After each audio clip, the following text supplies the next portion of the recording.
Assalamualaikum warahmatullahi wabarakatuh. Selamat pagi para pejuang cuan. Gimana kabar kalian di pagi hari ini? Semoga kalian sehat semua dan saya doakan sukses semua buat kalian. Amin. Mantap jiwa ya. Dan di kesempatan pagi hari ini teman-teman, per video ini dibuat ya bahwasanya Bitcoin ya sudah menyentuh kepala 41 ya, sama seperti kemarin kayak gitu ya.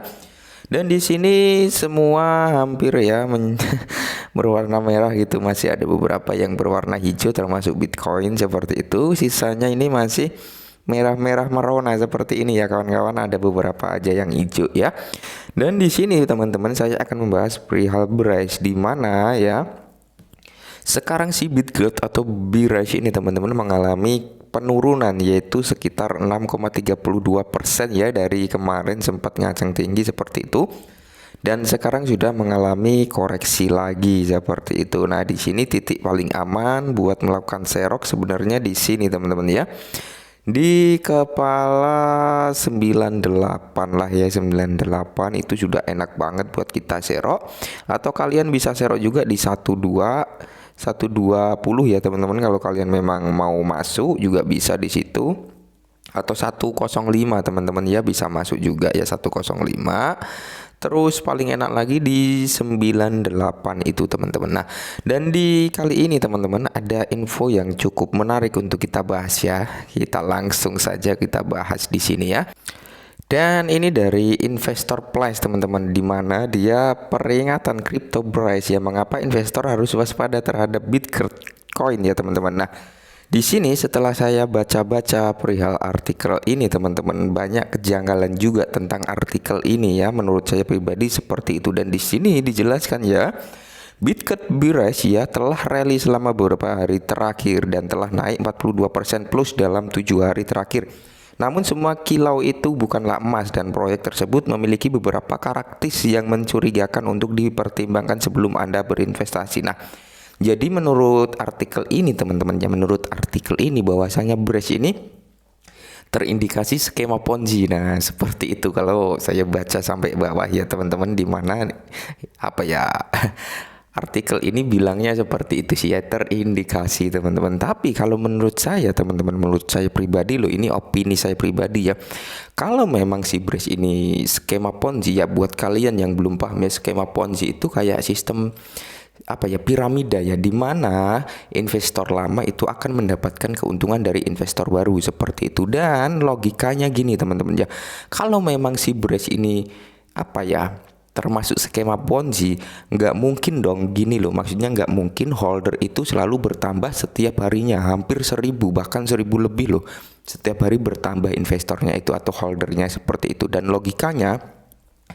dari 136 ribuan holder teman-teman ya, per kemarin itu, hari ini saya belum ngecek lagi udah nambah apa belum, intinya kemarin itu 136 ribuan holder ya, masa nggak ada yang melakukan riset. Nah, logikanya di situ otomatis nggak cuman orang awam gitulah yang masuk ke Birash ini, pasti banyak sekali orang-orang yang pinter dalam analisa ya kan, mereka berani berinvestasi ke dalam Birash. Masa iya dibilang skema Ponzi seperti itu? Tapi buat kalian tetap riset lagi seperti itu teman-teman, tetap riset lagi, cari-cari informasi lagi. Dan saya mencari-cari informasi, nggak ada ya, nggak menemukan perihal Birash ini terindikasi atau pembahasan tentang skema Ponzi seperti itu teman-teman ya.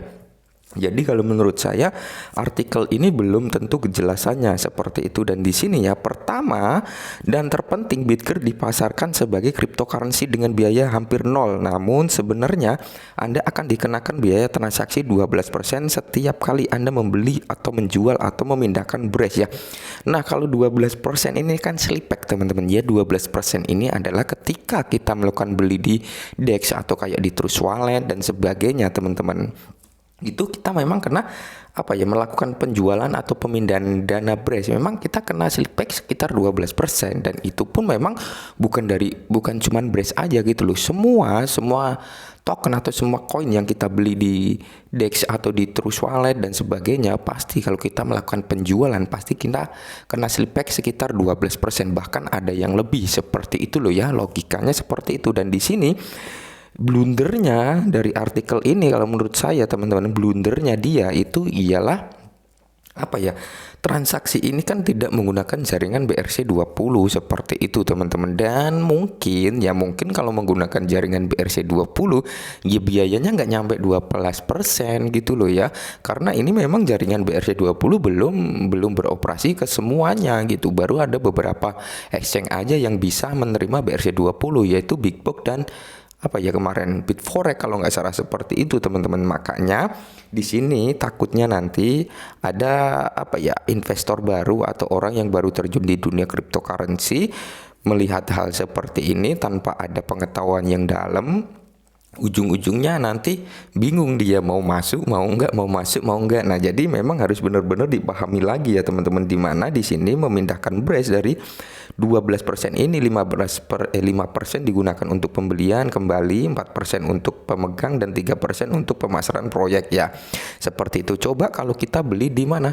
Di exchange ya, di exchange nggak nyampe 12% ya, slipbacknya itu nggak ada, apalagi di Gate.io malah itu gratis seperti itu ya teman-temannya.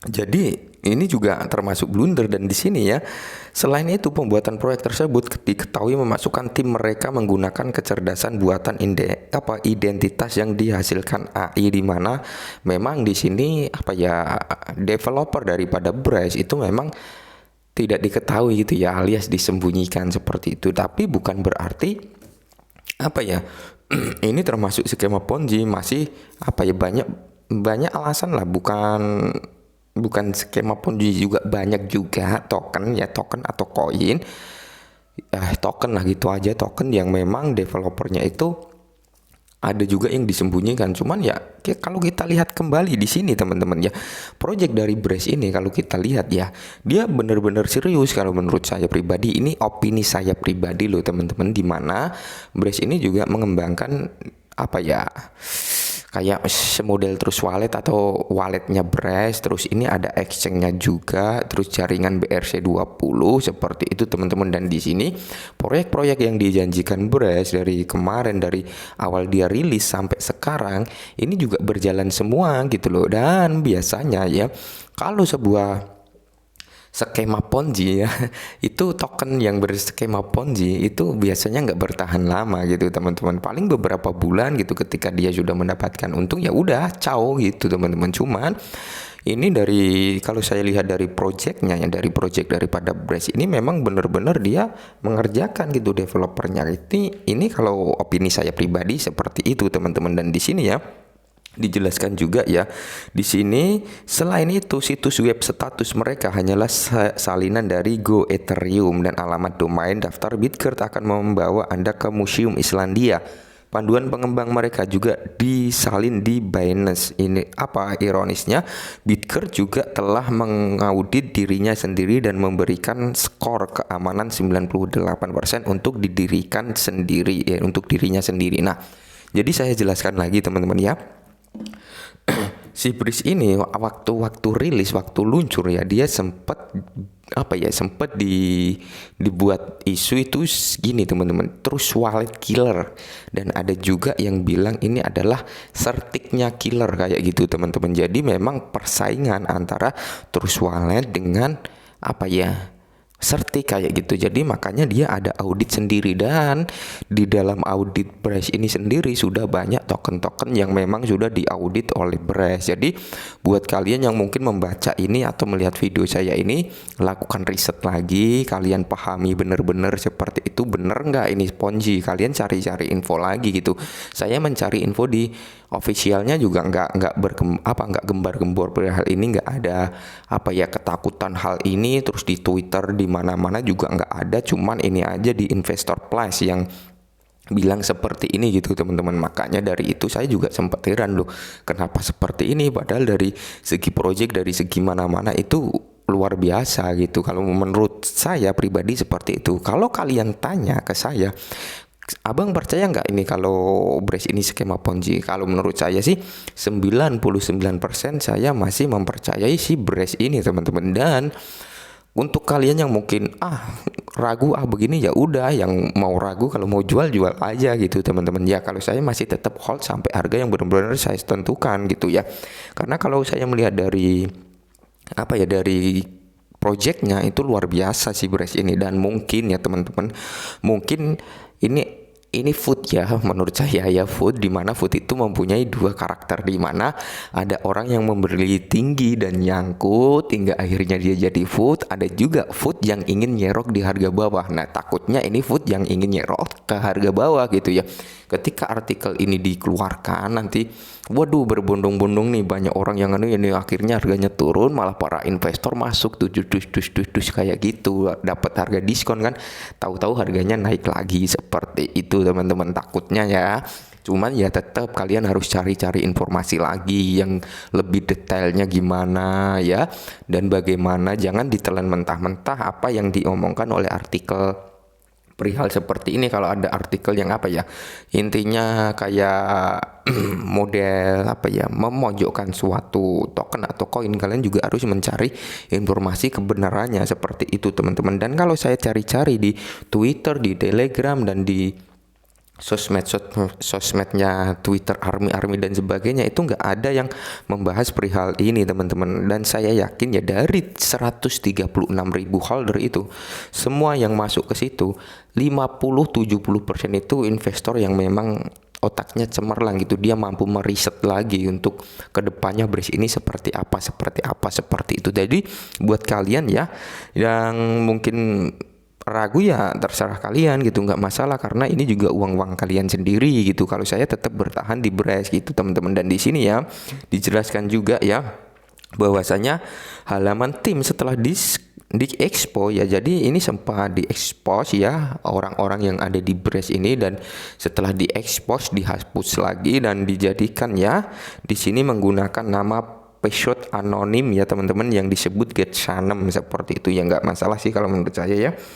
Dan di sini selain itu situs mereka hanyalah salinan dari Go Ethereum, ini sudah kita bahas tadi teman-teman. Nah, bahwasanya buat kalian yang mungkin baru bergabung di dunia cryptocurrency dan sebagainya ya riset lagi gitu teman-teman, jangan mudah percaya dengan hal-hal yang seperti ini, tetap lakukan riset. Dan perlu kita ketahui ya teman-teman bahwasanya skema Ponzi itu ya umurnya pendek gitu. Kalau kita lihat dari Bres ini umurnya panjang gitu ya, sampai sekarang pun masih mengerjakan proses-proses apa yang ditargetkan daripada si Bres gitu teman-teman ya.